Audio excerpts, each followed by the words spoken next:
פשוט הוא אמור לתת רעיון לערוץ 2, אתה מבין? אולי אחרי הרעיון. למה אתם קוראים? מה רוני עשה? על מה? אולי תיתנו לו להתראיין קודם? הוא הוזמן לפה להתראיין. הוא עקבו אותו. בתוכנית של יורדן בן-עמי בערוץ 2. בגלל זה, אם היית מתראיין בערוץ 10. יכול להיות שאתה צודק. פעם הבאה תזמין אותי.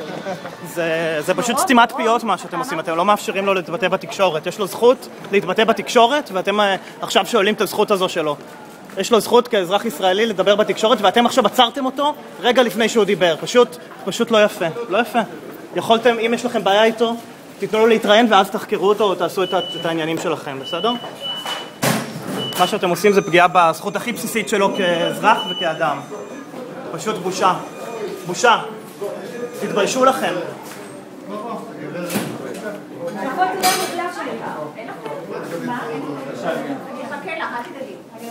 לא יפה, לא יפה.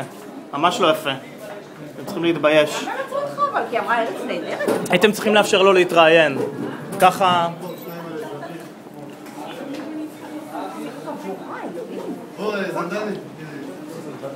תשחררו אותו. ולמה הם עצרו את החברה שלי בחברה? בגלל שאמרה ארץ נהדרת? בגלל שהם לא רצו לאפשר להם להתראיין, זה פשוט סתימת פיות, הם עמדו להתראיין לערוץ. כי היא אמרה שזה מזכיר לה את ארץ נהדרת.